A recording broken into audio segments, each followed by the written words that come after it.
Okay, very easy. Okay, when you compete for in the price-based marketplace, they're looking for a higher price or lower price? Lower price. Who can give a lower price? Somebody who's better or somebody who's not as efficient? Not as efficient. It's somebody who's better. But how do you get the Look. owner to... Okay, here's the catch. You got to follow along here. Okay. The owner here is going to be blind or visionary? Blind. He's going to be telling the vendor what to do. Therefore, when he tells the vendor what to do, is there going to be mistakes in what he tells them to do? Yes. Absolutely. Okay, so you go in and you price everything out. You price it as low as you can price it. If a vendor can take risk and take it down to nothing, and another one can only reduce it 50%, this vendor here is going to have to charge more or charge less than the one who can take the risk all the way to nothing. Has to charge more for business purposes. So he has to charge more. So the first thing is for the good vendor to understand that he can always give a lower price. But this is where the confusion enters into the mind of the vendors.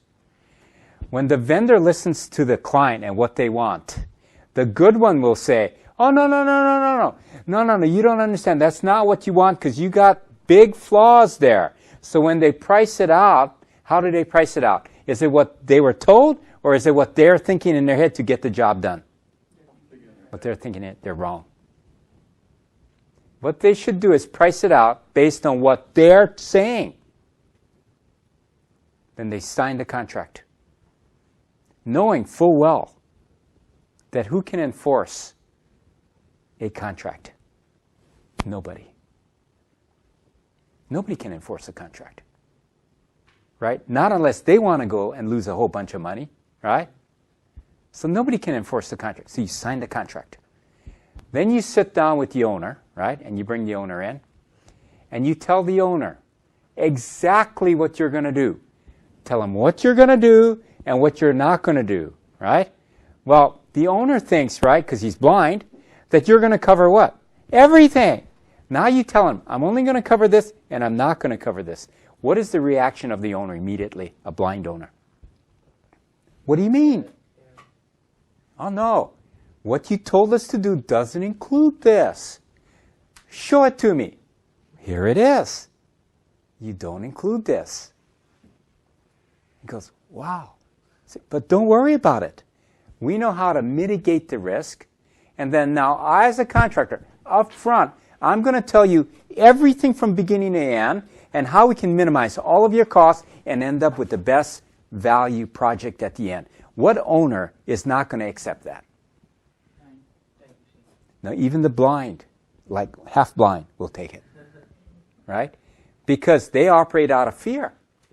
Nobody ever said, up front, I'm going to tell you exactly what we're going to give you. I'm going to tell you why. I'm going to tell you what you made a mistake on and what should be rectified. See, the constraint here is not actually the blind owner. Who is the constraint? It's the vendor. The vendor doesn't know how to explain it and communicate it to the owner and articulate and actually listen to the owner exactly what they told them to do. Instead, they assume, hey, no, this is what you want, Mr. Owner. We don't accept that you're blind. We don't accept stupid talk. We're going to fix this. And that's how we're pricing it out. They're not wise. They're not observing the owner and accepting the owner for who they are. Does that make sense? And I had a good friend, right, who's a very high performer. He's arguing with me. Look, this is no different than marriage. Do not tell your spouse what they're supposed to think or what's right. Any attempt to do that leads to what? Could be the couch for a while. High risk, high cost. When the owner tells you something, you do exactly what the owner told you to do. Then you sit him down and you say, this is what you actually told me to do, and I know that you're very professional and you know what you're doing. We just were lucky in finding all these things, and we're going to tell you up front what they are. And then we've got a system now that we're going to document this. We're We're going to tell you exactly what we're going to do, when we're going to do it, and we're acting in your best behalf. Even though the owner might be mad, the owner will probably go back and talk to his lawyer, and the lawyer will tell him, wow, you're lucky. And that's how every contractor, if he simply understood what's going on, could turn every job into a best value job, maximize their profit, and get paid for what they do.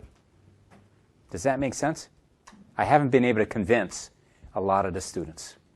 They all tell me, no, Dr. Dean, they won't listen to us. They won't listen to us. Okay, we got two parties here.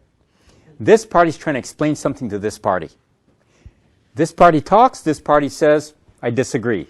What's wrong with what this party said? What's that? Not convincing enough. Okay, use another word. It's not dominant enough.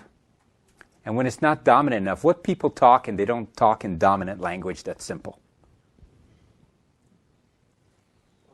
In actuality, we on the vendor side are the blind people. We didn't accept what we observed. We didn't what? Listen, we want to change things. No, every contractor can turn every project into a best value contract. The constraint is not the owner. The constraint is the vendor. It's lack of understanding.